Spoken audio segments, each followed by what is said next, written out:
2023 October മുതലാണ് Israel ലോകത്ത് യുദ്ധങ്ങൾ ആരംഭിക്കുന്നത്. ഗാസയിലെ യുദ്ധം, ലെബനനിലെ സൈനിക നീക്കം, ഇറാനെതിരെയുള്ള യുദ്ധം, ഇപ്പോൾ യുഎസുമായി ചേർന്ന് ആരംഭിച്ച യുദ്ധം, ഇങ്ങനെ പട്ടിക നീളുന്നുണ്ട്. എന്നാൽ തുടങ്ങിവെച്ച ഒരു യുദ്ധത്തിലും ഇസ്രയേൽ സൈന്യത്തിന് വിജയം നേടാൻ കഴിഞ്ഞിട്ടില്ല എന്നാണ് ഭൂരിഭാഗം ഇസ്രയേലി കുടിയേറ്റക്കാരും വിശ്വസിക്കുന്നതെന്ന് റിപ്പോർട്ടുകൾ പറയുന്നു. ഗാസയിലെ യുദ്ധം, ലെബനനിലെ സൈനിക നീക്കം, ഇറാനെതിരെ യുഎസുമായി ചേർന്ന് ആരംഭിച്ച യുദ്ധം, യമനിലും സിറിയയിലും നടത്തുന്ന ആക്രമണങ്ങൾ, ആഭ്യന്തര രാഷ്ട്രീയ ഭിന്നതകൾ എന്നിവയ്ക്കിടയിൽ ഭരണകൂടത്തിന്റെ വിശ്വാസം തകരുന്നതായാണ് പുതിയ സർവേ ഫലങ്ങൾ സൂചിപ്പിക്കുന്നത്.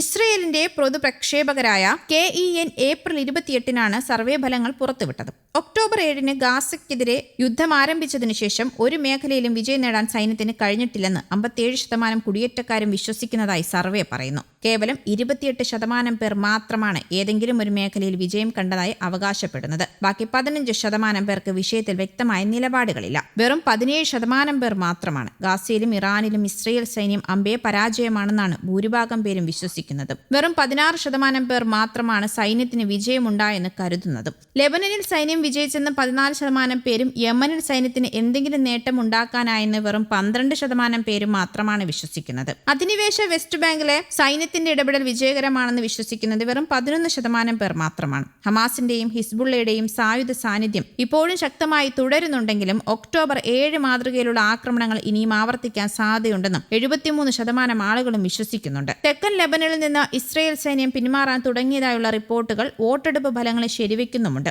ഹിസ്ബുള്ളയുടെ ശക്തമായ ഡ്രോൺ ആക്രമണങ്ങൾ ഇസ്രയേലിന്റെ സൈനിക പ്രതിരോധത്തിലെ വിടവുകൾ തുറന്നു കാട്ടിയതായാണ് വിലയിരുത്തൽ. ഇസ്രയേലി പത്രമായ മാരിവ് ഈ സൈനിക നീക്കത്തെ പരാജയത്തിലും കയ്പിലും അവസാനിച്ച ഒരു യുദ്ധമെന്നാണ് വിശേഷിപ്പിച്ചത്. അധിനിവേശ പ്രദേശങ്ങളുടെ വടക്കൻ ഭാഗത്തുള്ള കുടിയേറ്റക്കാരെ ഭരണകൂടം അവരുടെ വിധിക്ക് വിട്ടുകൊടുത്തിരിക്കുകയാണെന്നും പത്രം വിമർശിച്ചു. സൈനിക പരാജയങ്ങൾക്കൊപ്പം പ്രധാനമന്ത്രി ബെഞ്ചമിൻ നെതന്യാഹു നേരിടുന്ന അഴിമതി കേസുകളും രാജ്യത്ത് വലിയ ഭിന്നതയുണ്ടാക്കുന്നുണ്ട്. നെതന്യാഹുവിനെതിരെയുള്ള അഴിമതി ആരോപണങ്ങൾക്ക് മാപ്പ് നൽകുന്നതിന് 26% പേരും എതിർക്കുന്നുണ്ട്. 56% പേരാണ് മാപ്പ് നൽകാമെന്ന് പറയുന്നത്. വഞ്ചന, കൈക്കൂലി, അധികാര ദുർവിനിയോഗം എന്നീ 3 കേസുകളിൽ 2020 മുതൽ നെതന്യാഹു വിചാരണ നേരിടുകയാണ്. കഴിഞ്ഞ നവംബർ 30-ന് കുറ്റം സമ്മതിക്കുകയോ രാജിവെക്കുകയോ ചെയ്യാതെ അദ്ദേഹം പ്രസിഡൻഷ്യൽ മാപ്പിനായി അപേക്ഷിച്ചത് വലിയ വിവാദമായിരുന്നു. നിലവിലുള്ള നിയമപ്രകാരം മാപ്പിന് അർഹനാകണമെങ്കിൽ കുറ്റസമ്മതം അനിവാര്യമാണ്. എന്നാൽ തന്റെ വിചാരണ വൈകിപ്പിക്കുന്നതിനായി നെതന്യാഹു യുദ്ധങ്ങൾ ബോധപൂർവ്വം നീട്ടിക്കൊണ്ടുപോവുകയാണെന്ന വിമർശനവുമുണ്ട്. സുരക്ഷാ കാരണങ്ങൾ പറഞ്ഞ് ഏപ്രിൽ 27-ന് കോടതി അദ്ദേഹത്തിന്റെ വിചാരണ മാറ്റിവെച്ചിരുന്നു. ആഭ്യന്തര സമ്മർദ്ദങ്ങൾക്ക് പുറമെ രാജ്യാന്തര തലത്തിലും നെതന്യാഹു കടുത്ത ഭീഷണി നേരിടുന്നുണ്ട്. അന്താരാഷ്ട്ര ക്രിമിനൽ കോടതി 2024 മുതൽ നെതന്യാഹുവിനെ പിടികിട്ടാപ്പുള്ളികളുടെ പട്ടികയിൽ ഉൾപ്പെടുത്തിയിരിക്കുകയാണ്. ഗാസയിൽ പട്ടിണിയെ ആയുധമാക്കി ഉപയോഗിച്ചതുൾപ്പെടെയുള്ള യുദ്ധക്കുറ്റങ്ങൾ,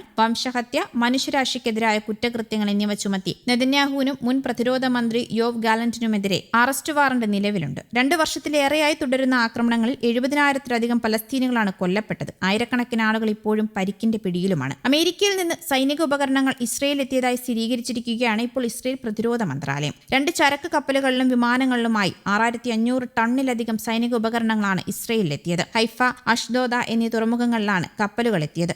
വ്യോമ കരസേനകൾക്ക് ആവശ്യമായ വെടിക്കോപ്പുകൾ, സൈനിക ട്രക്കുകൾ, JLTV കോമ്പാക്ട് മൊബിലിറ്റി വാഹനങ്ങൾ എന്നിവയാണ് അമേരിക്ക കൈമാറിയതെന്ന് പ്രതിരോധ മന്ത്രാലയം അറിയിച്ചിട്ടുണ്ട്. അമേരിക്കയിൽ നിന്നെത്തിച്ച യുദ്ധസാമഗ്രികൾ രാജ്യത്തെ വിവിധ സൈനിക താവളങ്ങളിലേക്ക് മാറ്റിയതായി IDF അധികൃതരും വ്യക്തമാക്കുന്നു. News desk, Kerala Kaumudi.